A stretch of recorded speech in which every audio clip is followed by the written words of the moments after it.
안녕하세요. 귀촌한담의 느린 영감입니다. 자, 그럼 느린 영감 같은 틀딱도 귀촌에서 잘 사는 걸 보니 나도 슬슬 귀촌이나 해보실까? 라고 생각하셨다면 잠깐만 스톱. 여기서 마지막으로 고려해야 할 점들이 몇 가지 더 있습니다. 또 한 가지도 아니고 몇 가지씩이나 그냥 훌쩍 떠나면 되지 귀촌이 뭐 이리 골치 아프냐고. 골치 아픕니다. 귀촌이 그리 호락호락하지가 않더라고요. 어쩌면 지금까지 살아온 익숙한 방식대로 그냥 살고 귀농귀촌 안 하는 방법이 더 편할 수도 있습니다. 게다가 이 영상은 돈 꽤나 주고 편하게 결혼생활 하려는 분들을 위한 내용이 아니라 나같이 쌈짓돈으로 귀촌하려는 아주 검소하고 소박한 시골 생활을 하려는 분들을 위한 것입니다.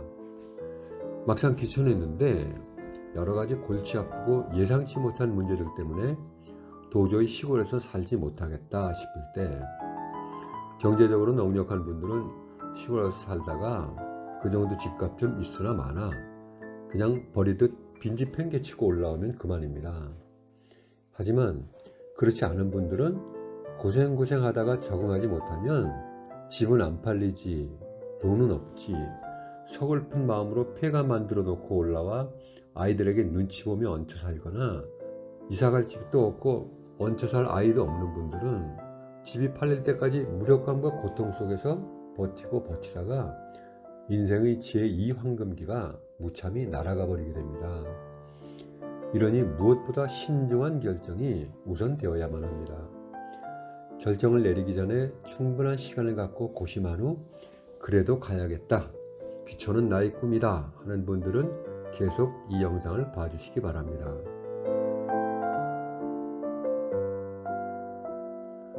내 경우에도 정말 신중하게 귀촌을 결정하고 접근했습니다. 그렇게 시작한 귀농귀촌 정보 찾기와 인터넷 서핑에서 처음 만난 낯선 감정은 우습게도 귀농귀촌이라는 단어 그 자체였습니다.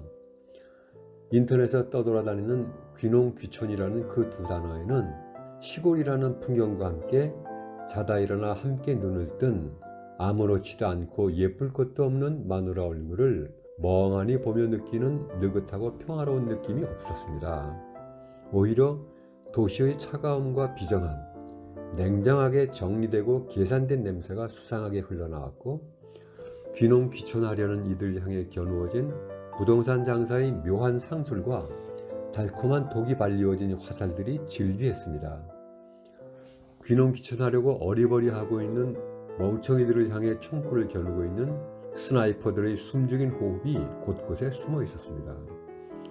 그 화살과 총구를 피해 며칠 동안 끙끙거리며 귀촌이란 단어의 뒤를 줄기차게 미행하며 돌아다닌 결과 최종적으로 그 단어의 정체는 거의 이민과 동의어라는 것을 깨닫게 되었습니다. 국어사전에는 이민을 이렇게 정의합니다. 자기 나라를 떠나 다른 나라로 옮겨가서 삶.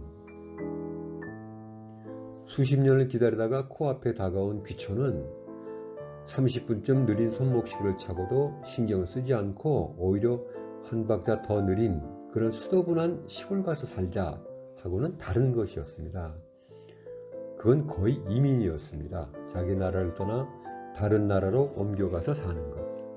도시라는 자기 나라에서 시골이라는 다른 나라로, 서울이라는 나라에서 경상도, 전라도, 강원도, 충청도라는 낯선 나라로, 다른 언어를 사용하고 다른 사고방식을 갖고 있고 다른 생활방식과 다른 가치관의 나라. 우리를 마치 동남아 노동자처럼 이질적으로 대하는 낯설고 기이한 나라로 보팀 싸들고 가는 것입니다. 물론 실제의 이민은 더욱 고달프고 외롭고 힘겹습니다. 비유를 하자면 이민의 축소판 같은 느낌이라는 뜻이죠. 귀농귀촌하실 때 이 정도의 각오로 임하지 않으면 크고 작은 문제점 앞에서 맥없이 무너지십니다. 그러한 각오를 하시고 난 다음 상황에서 가장 우선 고려되어야 할 점은 뭐니 해도 배우자가 귀촌에 찬성하는가 하는 점입니다. 귀촌하기를 원하는 것이 부부 중에 반쪽뿐이라면 둘 중에 한 사람이 행복한 만큼 다른 한 사람은 불행합니다. 이런 케이스는 고생고생 노력만 하다가 결국 서로의 마음엔 상처를, 시골에는 쉽게 풀리지 않는 빈집을 남기고 퇴각하기 십상이죠.